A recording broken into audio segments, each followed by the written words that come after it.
जय हिंद बच्चों, कैसे हो? उम्मीद है अच्छे होंगे। स्वागत है एथलीट क्लास 9 में। बच्चे, आज हम कक्षा 9 की गणित अध्याय 7 त्रिभुज की प्रश्नावली 7.1 का प्रश्न संख्या 7 कराने वाले हैं इस वीडियो में।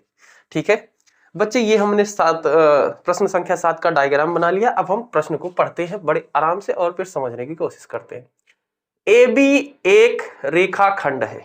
देखो डायग्राम में ए बी एक रेखाखंड है, ठीक है, और P इसका मध्य बिंदु है। ए बी का मध्य बिंदु क्या है? P है।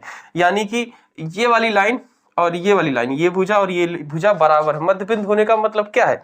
ए बी को दो बराबर भागों में बांट देना ना, तो ये भुजा और ये भुजा बराबर हो गई। ठीक है, मध्य बिंदु है। डी और ई रेखाखंड ए बी के एक ही ओर स्थित है। ये रहा डी और ये रहा ई, रेखाखंड ए बी के एक ही ओर स्थित है, मतलब ऊपर की तरफ ही स्थित है।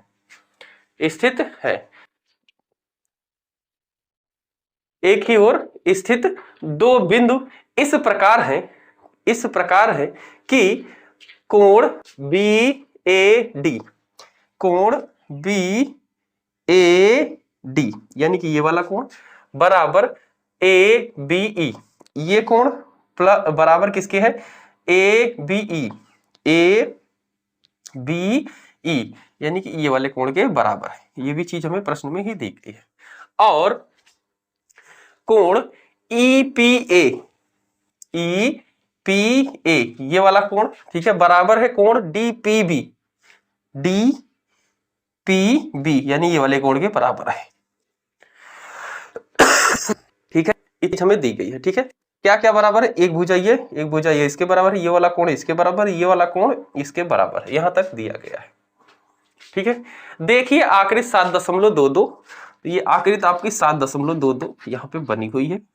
ठीक है, दर्शाइए कि त्रिभुज डी ए पी यानी कि ये वाला त्रिभुज, ठीक है, इसी को मैं शॉर्ट में बनाना चाहूं, इसी का रूप, तो ये इस त्रिभुज की बात कर रहा है। इसको मिटा देते हैं 7.22। ठीक है, ये जो बात हो रही है वो हो रही है इस त्रिभुज की। इसी को मैं डिकोड कर रहा हूं, मतलब तोड़ रहा हूं इस त्रिभुज की। ए पी डी, इस त्रिभुज की सर्वांगसम सिद्ध करना है। ई बी पी यानी कि ये वाला त्रिभुज।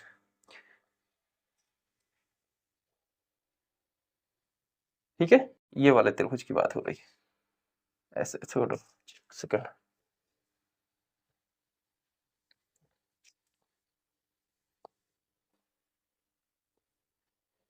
इस वाले त्रिभुज की, ये वाला जो है, ये वाला, इसका नाम क्या है? ई बी पी, इस त्रिभुज की। इन दोनों को सर्वांगसम सिद्ध करना है। ठीक है, मैंने इसको क्या किया, इसमें से ये वाला त्रिभुज निकाल के रख दिया और ये वाला त्रिभुज निकाल के रख दिया अलग अलग। ठीक है, अब इन त्रिभुज को हमें सर्वांगसम सिद्ध करना है। सर्वांगसम सिद्ध करने के लिए बच्चे कोई तीन चीजें इसकी बराबर तुम्हें दिखानी पड़ेगी। ठीक है, अब देखो इस डायग्राम के हिसाब से क्या क्या दिया गया हमें पहले से ही बराबर। एक चीज दिया गया बच्चे, ये भुजा AP बराबर BP। क्यों? क्योंकि AB का मध्य बिंदु क्या है? P है। तो ये वाली भुजा AP बराबर क्या है? PB, ये बराबर है। एक चीज ये हो गई। दूसरी चीज क्या दी गई है बच्चे? बराबर ये वाला कोण A जो है, कोण B के बराबर दिया गया है। ये देखो, ये इसके बराबर था। ठीक है, और क्या बराबर हम दिखा सकते हैं? एक चीज और चाहिए, दो चीज मिल गई है। एक चीज बच्चे दिया गया है, ये वाला कोण इसके बराबर है। अगर मैं इसी कोण को यहां से यहां तक का कोण, यानी कि इस कोण को, और ये वाला कोण, ये वाले कोण को यहां से यहां तक का कोण बना दो, तो ये वाला कोण, ठीक है, इन दोनों को बराबर दिखा सकते हैं क्या? हाँ, बिल्कुल दिखा सकते हैं बच्चे। यहां तक के कोण का बराबर था ही, उसी में क्या ऐड कर देंगे? ये वाला कोण, तो यही हमारा पूरा कोण बन जाएगा। ठीक है, और सेम चीज इधर, ये बराबर था ही इसके, तो इसमें क्या कर देंगे? यही कोण ऐड कर देंगे, तो ये पूरा बन जाएगा। ठीक है, इसी चीज को हम यहाँ पे करेंगे। देखो ध्यान से अब कैसे कर रहे हैं। ठीक है, तो हल, पहले का हम हल लिख रहे हैं। हल में सबसे पहले बताते हैं हम किसके बारे में बात कर रहे हैं। तो त्रिभुज DAP और त्रिभुज EBP में, इन दोनों त्रिभुज में हम बात कर रहे हैं। ठीक है, इसकी AP भुजा BP के बराबर, AP बराबर BP क्यों है भाई?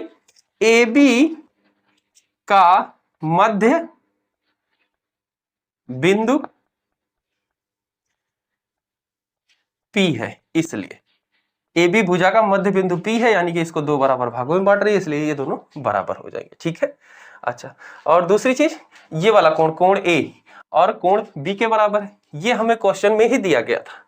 ये देखो, कोण BAD, यानी कि ये सॉरी ये क्या था, BAD, यानी कि ये वाला कोण बराबर कोण ABE, AB, तो हम ये भी दिखा सकते हैं बराबर इसके। ठीक है, तो यहाँ पे हम डायरेक्ट लिख सकते हैं कोण A बराबर कोण B। मैं डायरेक्ट लिख दे रहा हूं। ठीक है, और ये हमें क्या है, दिया है बच्चे, प्रश्न में ही दिया गया है, बराबर है। ठीक है, तो एक कोण भी बराबर हो गया। अच्छा बच्चे, एक चीज और दिया गया है, ये वाला कोण इस वाले कोण के बराबर, यानी कि ये वाला कोण प्लस ये वाला कोण इसके बराबर। इसको क्या बोलेंगे बच्चे, APE, कोण APE बराबर दिया गया है APE। ठीक है, कोण APE बराबर दिया गया है कोण BPD के। ठीक है, ये देखो BPD लिखो, इसी को मैं BPD भी लिख सकता हूँ, DPB भी लिख सकता हूँ, वही लिखा है।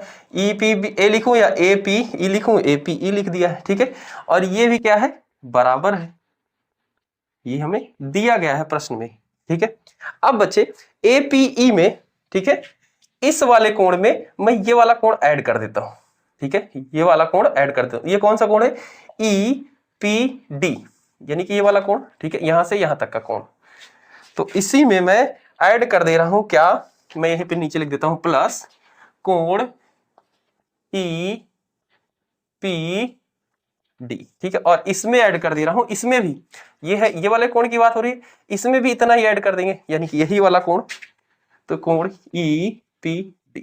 ठीक है, जब ऐड कर देंगे, और बच्चे आपको पता ही है, अपग्रेड पढ़ा था यूक्लिडिक ज्यामिति, तो उसमें पढ़ा था जब बराबर कोई चीज उसमें बराबर ऐड करें तो जो रिजल्ट आता है वो भी बराबर ही होता है। ठीक है, अब देखो बच्चे APE, यानी कि इस कोण में जब ये वाला कोण ऐड कर दिया तो ये वाला कोण बन गया पूरा। ठीक है, और इस वाले कोण को क्या बोलेंगे, APD, यानी कि APD, तो ये दोनों को ऐड करने के बाद क्या बन गया, APD, और इधर इस कोण और इसको ऐड करके क्या बन गया, ये कोण बन गया, यानी कि BPE, और यहां पे देखो BPE। ठीक है, और ये भी क्या होगा, बराबर होगा। ठीक है, तो हमने देखो बच्चे तीन चीजें सिद्ध कर दी, एक तो ये कोण कर दिया, ये कोण इसके बराबर, और एक भुजा। ठीक है, तो अब ये सर्वांगसम सिद्ध हो चुका है। किस नियम से है बच्चे, तो देखो त्रिभुज का एक भुजा, इसके इधर भी कोण इधर भी कोण, तो इसको क्या बोलते हैं, कौन सा सर्वांगसम, ASA। बीच में क्या है, साइड है, और दोनों तरफ क्या है, कोण है, कोण एंगल, इसको बोलेंगे अतः त्रिभुज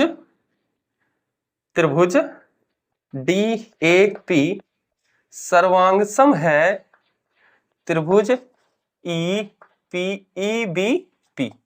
ठीक है, किससे नियम से, ASA सर्वांग सम नियम से, सर्वांगसम नियम से ये क्या है, बराबर है।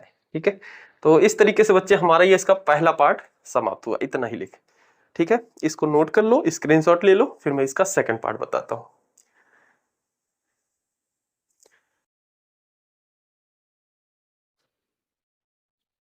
उम्मीद है बच्चे नोट कर लिया होगा। ठीक है, अब हम इसको मिटाते हैं और इसका सेकंड पार्ट करते हैं।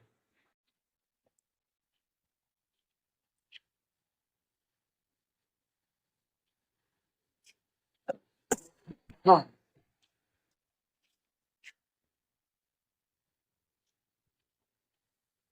ठीक है, सेकंड पार्ट क्या कर रहा है बच्चे, AD बराबर BE। AD देखो कहां पे है, ये बिंदु AD था, AD बराबर BE, BE, ये रहा AD,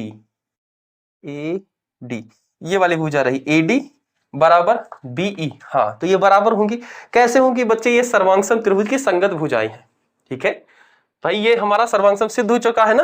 अब देखो इसी के अंदर एडी मिलेगा आपको, ये रहा, ये पी था, ठीक है, ए और डी यहां पे मिला, यहां पे देखो ई बी ई यहीं पे मिला, ठीक है, तो ये ए डी बराबर बी ई इन्हीं त्रिभुज के अंदर से मिल रहा है ना। ये क्या है, इसकी संगत भुजाएं। संगत भुजाएं मतलब क्या है, अगर मैं इस त्रिभुज को उठाऊं और इसी के ऊपर रखूं तो ये वाली भुजा इसी के ऊपर आएगी, ठीक है, उसी को बोलते हैं संगत। और दोनों सर्वांग सिद्ध हो चुकी हैं, मतलब ऊपर से आप देखो तो नीचे वाला त्रिभुज नहीं दिखेगा और उधर नीचे से देखो तो ये वाला त्रिभुज नहीं दिखेगा।